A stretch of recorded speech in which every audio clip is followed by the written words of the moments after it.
Start recording, even though this is and another key idea is that we went through, we did a lot of math and a lot of simplification. At the end of the day, we ended up with a really nice way of recursively calculating these weights.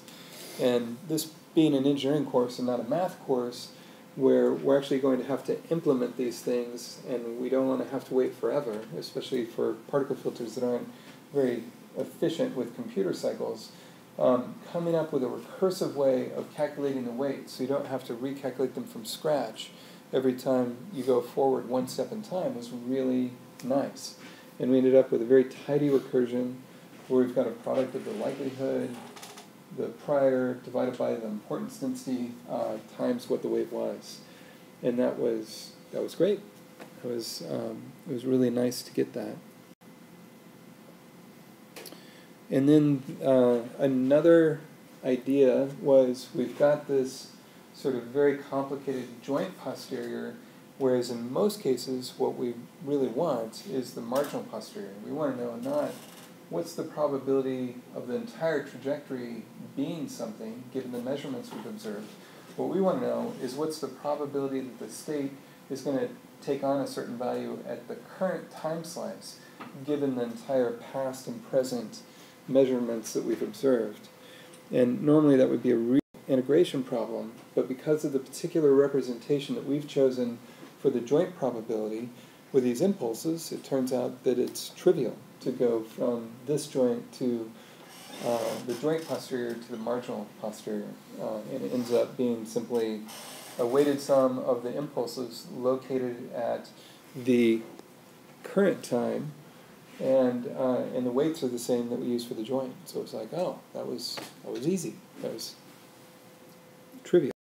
And so we ended up with the very simplest of particle filter algorithms, where in this case at every time step we advance our trajectories one time step forward. And once we advance them forward, we can then calculate our updates of what the weights need to be. We normalize them, and then we go back, and we just go through that loop. So, with this arrangement, is the weight of each trajectory just based on its final location and how that matches up with what we're actually measuring, or is it still based on the whole trajectory? Is it the weight is based on the whole trajectory, because there's this recursion, the recursion here. So the weight is equal to what it was times this. And the interpretation is a little complicated. We're weighting these impulses, and we determine that we use the same weights whether we're talking about the marginal or about the joint. And that's a little counterintuitive. You wouldn't think they would be the same, or at least I wouldn't have at first glance. But when you do the math, they work out to be that way. And I'll be saying more about that in just a minute.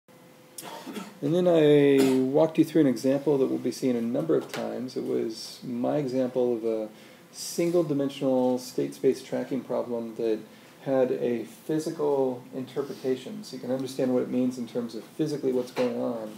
And it turned out to generate some of the nice ideas that we want to fluent in at the conclusion of this class. So this was the measurement model, a very nonlinear relationship between the measurements and the state, just additive noise in this example. And then the process model had a constant term and was essentially a random walk with a constant drift plus Gaussian noise. So like a random walk, but with a bias towards a positive evolution in time. And then I specified some of the parameters, and I still haven't gone through and explained how I initialize this. I still need to add that to these slides, and we looked at some examples.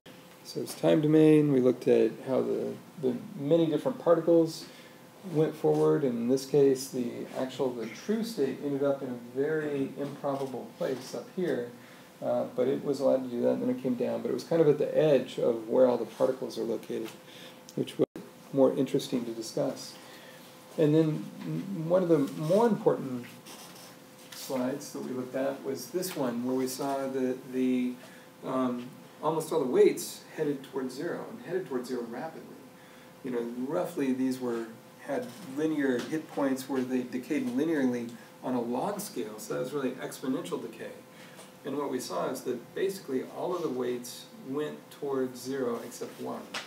And 1 couldn't, the largest couldn't, because we normalized it so the sum of weights is equal to 1. So it's not surprising that one weight was 1, knowing that all of them, the crowd was headed towards 0. But that was disturbing. And this is why the basic filters doesn't work, basically. And then I generated this graphic where the pink region shows when you're outside the 95% confidence interval, and the particle mean is shown by green, and the true mean, calculated from the optimal tracking algorithm that we talked about, where this is the true posterior, shown by blue, is quite different. They start off to be similar, but after a while, they become very different than one another. So we're not doing well. Just trying to align our particle mean with the mean of the posterior, they should be the same. Green and blue should be almost equal. And they are at first, and then they're not. And they don't become equal as we move ahead in time. Things don't get better. And that happened to coincide roughly. They were tracking reasonably well. And let's see, it's hard to see green and blue. With the projector, it's hard to see, but green and blue are really close to one another. And then at about time 20, there's a divergence, and then this pops up there, and green goes all over the place, and they don't regain track. And that corresponded at the same time when we had one weight begin to dominate, when one weight became 1. And because one weight is 1, and we're taking a weighted combination of trajectories, what we know is that most of the time we're following one trajectory. So from this time forward, we're really looking at a single particle that we advance forward. And you may remember the weights crossed at one point. They crossed right here. We're going, and then suddenly we switch, and we're tracking a different particle, and then we switch again, and we're tracking one particle, and then we switch again, and we're tracking this particle, and then switch again and again. These big jumps in the mean are really switching different particles that we're tracking as we go through. Because the weight's 1 there. Because the weight is almost particle, always 1. For that. Yeah.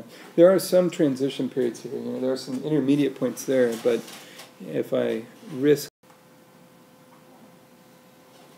Okay. So that was where we led. We have a problem, and we want to fix it, and we may not fix it until Monday. But let me tell you about one other thing first. We've got two problems. One problem is it didn't track worth a darn, and it was only in one dimension. It wasn't that hard a problem. And like the highlight of the class is particle filters, and the first algorithm we look at performs badly, and we've got to fix that. But there's another problem, which is our representation of the posterior is not something that we can easily display as an image. It's a bunch of impulses. And if I want to show it to you, especially as an image, I'm not going to use just dots. And I wouldn't even know how to show how high those dots were, even though that's what a representation really is. And so I'm going to do a slight diversion here that I think will be helpful for your projects and for the homework on how to visualize the posterior, when the posterior is really this set of impulses. And so bear with me slides as we talk about this. So this is about density estimation, where you've got some number of samples and you want to be able to represent that as a smooth density. We have prior knowledge.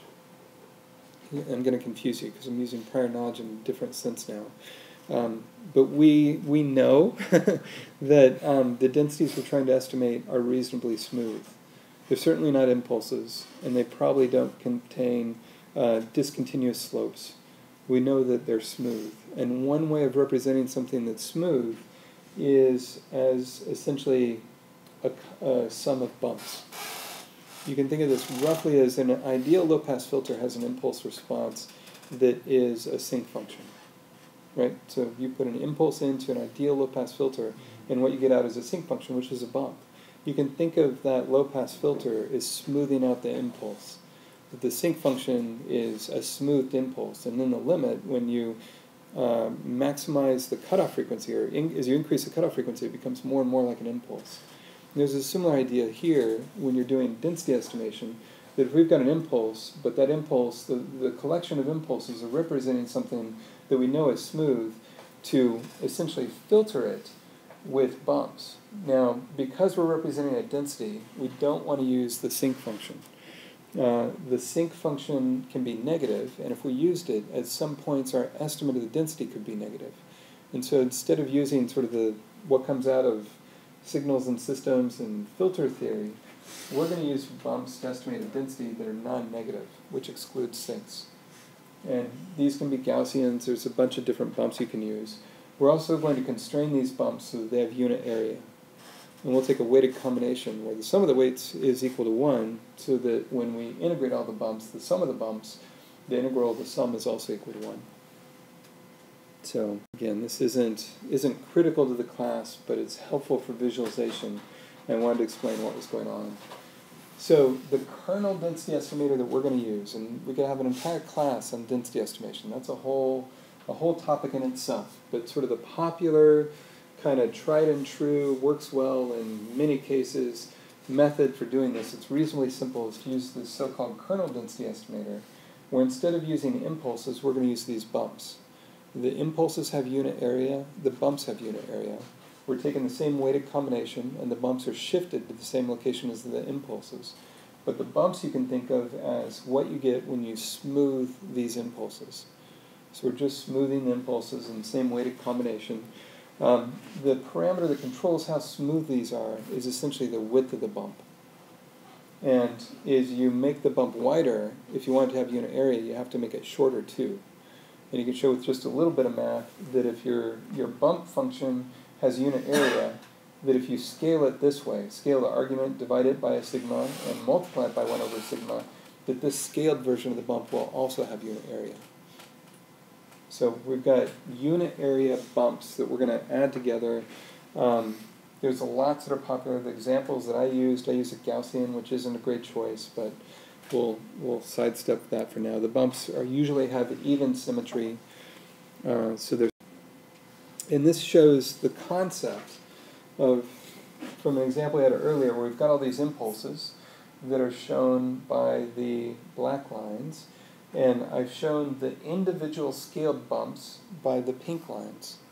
And when you add up all those pink bumps, what you get is this dark sort of burgundy line. And that is approximating the posterior, which is the blue lines. The blue, if this was perfect, the burgundy would be right on top of the blue. And it's not in this case. The importance density is shown by green, but it's not actually important. What we're trying to approximate is the posterior, which is the blue. And what we get when we add up all these bumps is the burgundy, and the burgundy is arguably much better than just a bunch of vertical lines. You can get a better idea of what's going on. You can also see that it's got these extra modes in it that is not in the true posterior. And so when you've only got 25, in this case this is just 25 vertical lines, not so good. But we're working with more than 25 particles. This shows what it looks like when you've got 250 particles. Still not perfect, but much better. And of course, as you add more and more, it converges to what the true is. So our particle estimate of the posterior, after doing this kernel density estimation to convert all these impulses into a smooth function that we can actually look, we can draw images of, we can plot, is shown by this burgundy line. Any questions? Did you already say how to pick sigma? I did not. And the answer is that it is, you use judgment. You make it up, you pick it. And usually what you can do is you look at it and you can tell if you try a few different values, you can figure out which value is reasonable. But there isn't a principled way of doing it. There are algorithms for estimating what sigma should be for a given problem, but they don't work very well, and they usually overestimate what sigma really ought to be. So you can eyeball it. This is only for the purposes of visualization. It doesn't affect our estimates or our confidence intervals. So it's only for visualizing what's happening. So it's not a critical decision. There's a lot of kernels you can use. Someone figured out which kernel was optimal, and it turned out to be this thing called the Epanichnikov kernel. which is a weird one, but nonetheless, there you have it. This P of U function just clips the function so that rather than allowing it to get negative, it's 0 if you're outside the range of 0 to 1. But, pick your favorite. Don't pick the sink because then you don't have a valid density, but any of the others are fine. It's better to pick kernels with finite support because then when you sum them at a given point, you only have to include the bumps in the sum that are within range of the support have support where you're located. And the Gaussian doesn't. It has infinite support. So computationally, this is a bad choice, but I used it anyway in the example I'm about to show you because Intel's producing fast processors, and I was lazy. So the bump width is critical parameter when you're doing density estimation. It's more important than what kernel you use. If you make it bigger, you get a smoother PDF estimate, but it's biased, and you may not be able to distinguish the different modes that are actually there. And it's less variable as an estimator. As you make sigma small, then you get a coarser PDF estimate that is sort of finer grained, which has less bias, but it has more variance. So there's a bias-variance trade-off in picking the value of sigma. But again, use your judgment to estimate that. Would the optimal estimator, or what were you calling them, estimators, or would that be the smallest number of samples would produce that would produce the posterior? Would that be the definition of the optimum? Let's take that offline. Okay. Only because how you optimize sigma and how you pick the optimal kernel it's deep water, and that's a different class. So I want to borrow that idea and just use it here for our purposes. But I'm happy to engage in that. But in the interest of time, let's move on. I mentioned that it's better, when we're doing the optimal estimation, or even when we're working with the particle filters, rather than having to sum all the bumps, if you use a kernel or bumps that have finite support, then there's a computational technique you can use if you sort your particles, where you can program it in such a way that you're only summing some of the bumps. And when you're working with 40,000 particles, it's nice to only have to do the sum over like 40. So there's a computational trick here that's in the map that can increase efficiency. Does that assume single-dimensional state, or at least sort of multidimensional? It does, yeah, good point. It does. This works in higher dimensions, works in quotation marks, but you run into the curse of dimensionality and it rapidly degrades. You can do the calculation and say this is my estimate in as many dimensions as you like, but generally you wouldn't want to try it in more than 2 dimensions. And in our case, we're often going to be looking at the marginal probability, so the same thing that you looked at before, but our state will be multidimensional. And so then what do you look at? And the answer is that we're going to be going even finer grained and looking at each element of the state vector and how that changes over time. So you'll be looking at similar images, but we'll be looking at just a very thin slice. We've got this high dimensional thing that grows in time with dimension and scales with the dimension of your state vector. And we're going to narrow in to just one element of the state vector and how that changes over time, just like your homework. So you'll be able to use this, but don't try it. Try this at home. Don't try estimation. So here's what we get with a value of a bump width that I didn't tell you, but it's in the code, and I didn't specify it. I should have somewhere, but it's of less importance than just looking at it and seeing how it does. As you know, this is a terrible quality projector, and it's really difficult to see where the confidence intervals are. But basically, we know we only had one particle, and what we're looking at is a single bump here, because all the other bumps have a weight that's essentially 0 at that point. So we're seeing a single bump, and so you can see visually what the width of the bump is right there. Over here, it looks a lot like what we got from the optimal calculation of actually doing the numerical integration. But as soon as we get to this point, then you can see we've essentially got 1. And we've only got one particle, and we can't see the other modes. There's a transition here, but then we've got a single particle. It's in the wrong place, and it is a terrible estimate, from basically time 20 forward. As soon as the weights went went to 0 except for one of them, our estimate of the posterior got bad. Our confidence interval is here, and it shouldn't be. It should be like up here. Everything sort of fell apart here. This shows what the optimal numerical integration generated. It's true. It's what you guys just did for your homework. And this shows what the particle is. I used yellow instead of pink for the confidence intervals, but otherwise it's the same. And again, you can see initially it's good, and then it's just not any good at all. Completely inaccurate.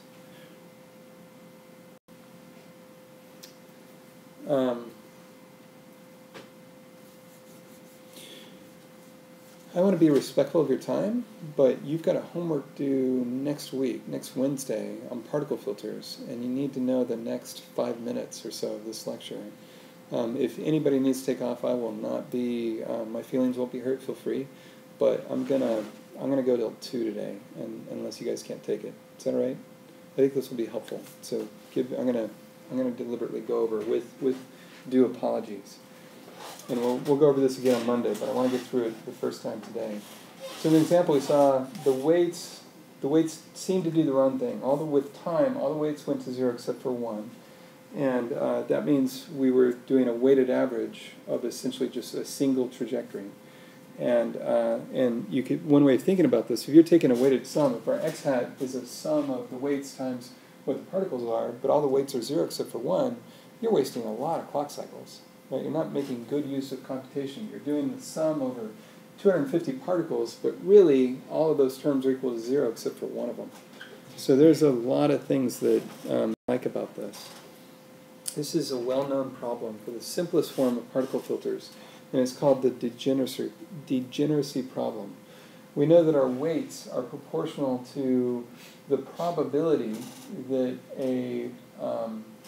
for a particle, I should have had the superscript here. So let's say for the ith particle, this is proportional to the ratio of the probability of the state actually going through that sequence divided by our importance density that we use to generate it.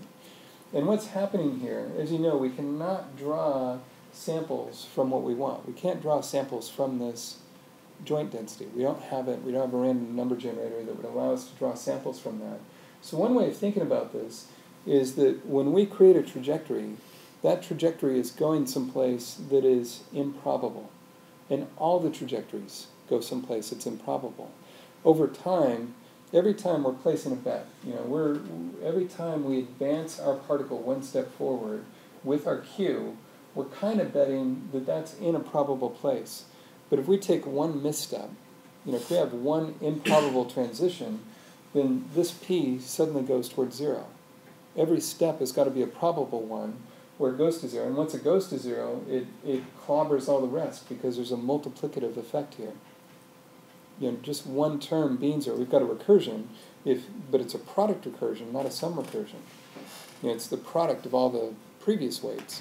And in updating our weights, if just one of those terms is close to 0 because something improbable happens, then all the weights from that point forward are going to be close to 0. And that's one way of thinking about what went wrong.